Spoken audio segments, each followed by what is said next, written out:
Hi, this is Augie F, and this is my review of the Revolt Turismo carbon helmet.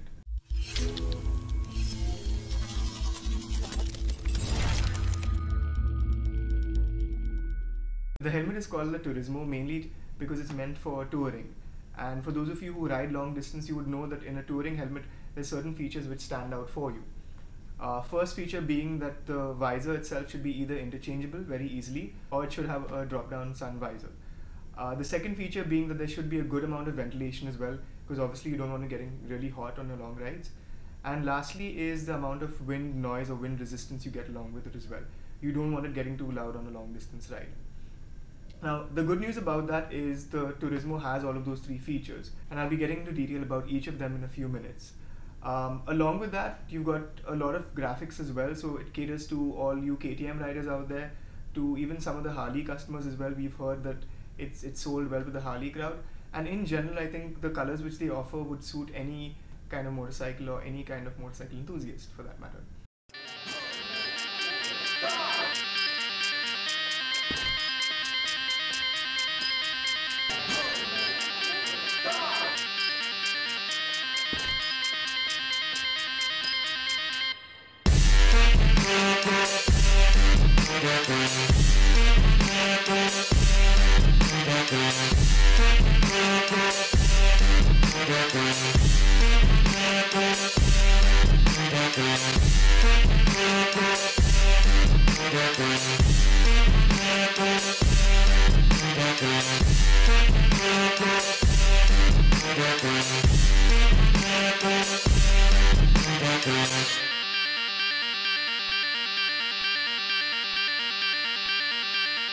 So we'll get right into it. Firstly, let's talk about the design. Now, although this helmet is called the carbon, the pattern which you see at the top isn't really carbon fiber, and the helmet itself isn't made out of carbon fiber.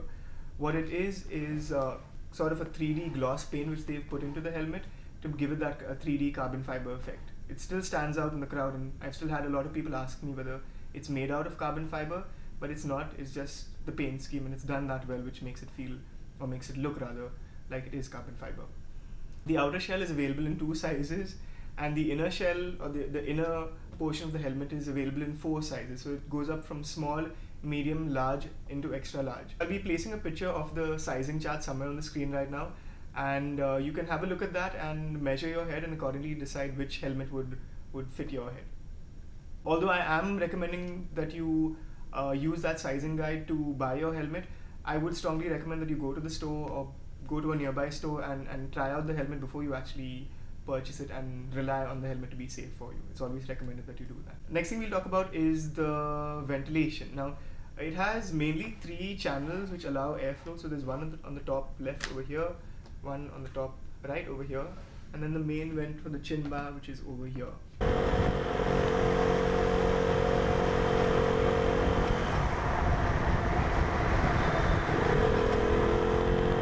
What it also has, and I like this, is that it has exhaust vents at the back as well. So not a lot of helmets offer that, and what that means is that there's a lot of air which comes into the helmet but doesn't really go out, and that can either cause a lot of wind noise, or it can cause the helmet to get really hot inside, and that's not a nice thing to have. While I haven't really been able to test this out on a long ride just yet, my impression of it within the city is the helmet does flow a decent amount of air, but I think you'd have to be more in the upright position on a touring bike, maybe even something like a Duke 390 or a Duke 200 or any of the upright seating position motorcycles, versus in the tucked position to be able to get kind of airflow going through the helmet. On my RC 390, with the seating position I have, I really couldn't experience a lot of airflow, but I noticed whenever I sat upright, every now and then there was quite a bit of air which was flowing through the helmet as well, and that felt really nice. I'll probably be able to give you a more detailed impression of that when I get to ride another motorcycle which has an upright seating position, but until then this is all I can share about the ventilation, but it is still decent. Okay, the next thing we'll talk about is the visor, or the shield on this helmet. What I really liked about the clear visor which comes by default with the helmet is that you at times really don't even notice that there is a visor on it. It is that clear. And while riding at night as well, even if you have oncoming traffic with high beams, you really don't start to see any sort of distortion in what you're looking at. So it really worked well, and considering that I have an Icon airframe with a Pro Shield on it, for this to impress me is saying a lot. So I'm really happy with the shield they put on this one. Also, you do get the option of putting a dark smoke visor as well if you're into that kind of stuff. Now, I wouldn't recommend using the dark smoke visor at night. It isn't really recommended to use any kind of tinted or dark shields while riding at night. It's just not good for visibility. It also comes with a drop-down sun visor as well inside the helmet, and it's a very easy mechanism to use. So if you just pull this down here, there you go.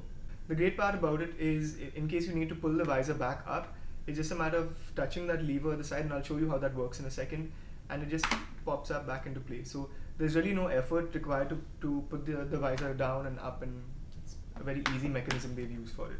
To show you how the sun visor works here, it's just a matter of pulling this lever down over here, and it clicks into place. You can either ride with the main visor up, or you can keep it down as well, depending on your preference. The good thing, and I'm sure a lot of you will ask this question, is does that visor interfere with the visibility of this visor as well? And the answer is no, it does not. In fact, it doesn't interfere whatsoever. So it still remains clear, but you're still saved from the heat or from the sun when that visor is down. And to pull it back up, you just flick this lever back up, and it pops up back into place. That simple.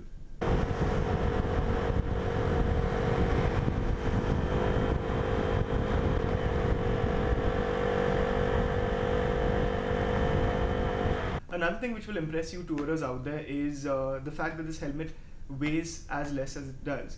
Now this helmet on a weighing scale weighs 1,450 grams, and that's pretty light for a helmet which is DOT certified. Considering the helmet is as big as it is, considering there's two shell sizes, they still managed to keep the weight down, still offered a sunscreen visor, and the amount of ventilation they have been able to do. So in terms of safety, this does have the DOT certification given to it, which means that it meets or exceeds DOT certification standards. The helmet is built well, and it will save you in the event of a crash. But again, depending on what kind of crash you've had, because some of you go crazy out there. What it also comes with is the double D-ring system of connecting your helmet straps, and that's again something which is really important in terms of safety. I know some of you trust the ratchet system, and that's probably good for street riding, but to be able to use a helmet on a racetrack in India, you are required to have the double D-ring system. So this one again meets those standards, and you can probably take it to a racetrack as well, but this is more for touring helmet. They do have a race spec helmet which will be released later this year, so I'm sure that one will meet those standards and be more appropriate for track riding. Last point is, for those of you who prefer being in touch with your riding buddies when you are on a long distance journey, a Bluetooth system always helps. And I've mounted my Senna SMH10 from my Icon helmet onto this helmet. It fits perfectly. Yeah, it's not at all untidy whatsoever. It fits perfectly, and the great thing about the inside liner of the helmet is it does have pockets next to your cheek pads which accommodate the speakers from your Sennas or Interphone or any other Bluetooth systems that you're using. So there is already space built into that for you to be able to tuck in your speakers and not have to worry about it flapping around on a ride or moving around and you having to move it back into place. And because of the way it is designed, like I said earlier, there's not a lot of wind noise which you'd hear inside. Communicating within your helmet becomes easier, and the amount of distortion which you'd otherwise experience with a more windy helmet from your speakers is kind of reduced. So you don't have a lot of interference inside the helmet. You can hear music or the other people really clearly, and they can hear you through your microphone as well pretty easily. So in that sense, it works well with Bluetooth systems. Okay, that's pretty much all I had for the review of the Revolt Turismo carbon helmet.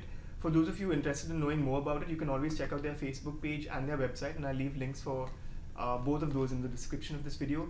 They've got a lot of other cool designs as well to go with, so if this is not something you're into, then there's other designs as well which they have, and there's quite a few of them as well. You can always check them out on their Facebook page and on their website. They've also mentioned stores where you can buy these helmets from as well on their website, so in case you're not from Mumbai and you're still interested in having those delivered to your doorstep, they can arrange that, or you can go and check them out at a store nearby. That's all I had for today's review. Thank you so much again for watching my channel. If you liked what you saw, go ahead and give the video a thumbs up. If you didn't, then please leave a comment so I can improve on the next video. And as always, ride safe. It's a freaking jungle out there. Goodbye. The helmet comes in 2 shell sizes and 4 helmet sizes. What that means is the outer shell, you'll have 2 sizes, one big and one smaller. and the inner sizes based off the why are you laughing? That's what you said. Yeah.